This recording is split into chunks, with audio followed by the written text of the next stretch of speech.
Today, let's discuss a topic in psychology: emotional instability. Have you ever experienced moments like these?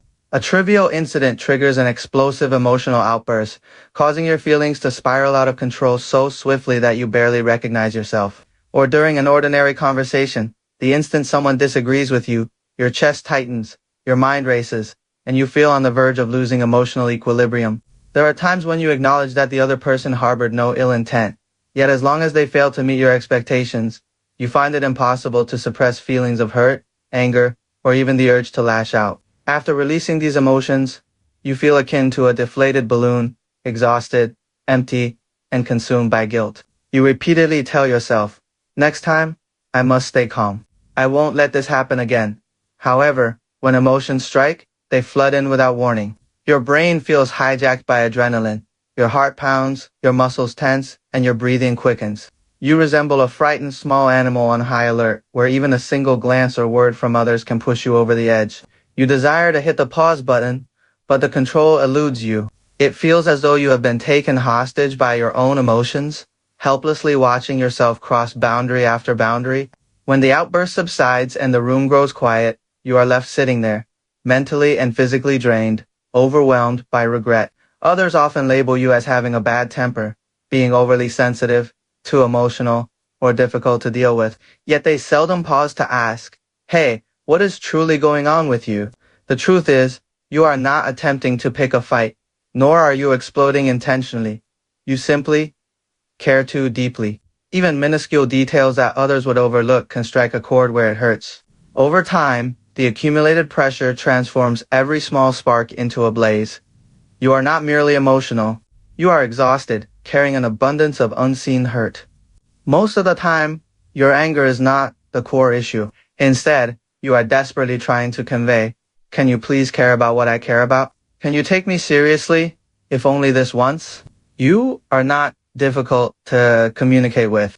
You merely need to feel truly listened to. Someone who can understand you without requiring exhaustive explanations. Someone who sees the silence in your eyes and hears the unspoken words, "I am really struggling right now." In psychology, it is often stated that individuals who exhibit emotional instability externally often conceal a child within who was never allowed to be vulnerable.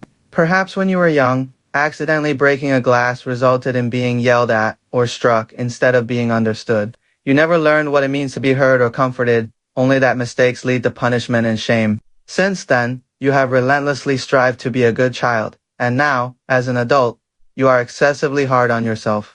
Thus, you have learned to suppress feelings, please others, and walk on eggshells. But emotions do not vanish. They merely find alternative outlets. Even the slightest misunderstanding can trigger rage, and an unmet unspoken expectation can keep you awake all night. The more you attempt to control your emotions, the more they spiral. However, those around you only perceive the anger, failing to realize that your anger is actually protecting a deeply hurt and ignored inner child, a child who is constantly told to be perfect. You are not difficult. You are simply tired, scared, and yearning to be understood. There is a psychological theory known as the ABC model of emotions, which states that what distresses you is not the event itself, but your interpretation of it and the meaning and expectations you attach to it. It is not merely that your friend did not reply to your message. The deeper hurt stems from the narrative in your mind. If they cared, they would message me first, and the self-doubt. Am I not important enough? What breaks your heart is not the silence, but the invisible script in your mind being torn apart without warning.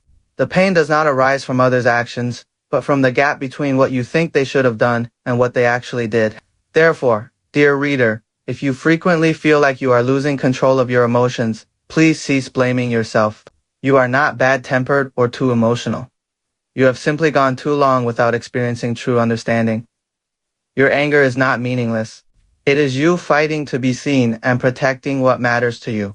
The next time you feel an outburst approaching, do not rush to suppress it. Instead, pause and ask yourself, "Am I truly angry about this? Or am I hurt because I feel invisible again?" Sometimes, a single deep breath or a single kind thought toward yourself can pull you back from the edge and help you stay grounded. Grant your emotions space to breathe. You can write them down, take a walk, take a hot shower, or simply sit in silence. It is acceptable to do nothing for a while. Your emotions are not your enemy. They are your body's way of asking for help. Starting today, make it a priority to care for your feelings. Gradually, you will come to realize you are not unlovable. You merely deserve to be treated with kindness. And when you stop using anger to shield your pain, you will finally begin to love yourself quietly and patiently, evolving into the person you have always aspired to be.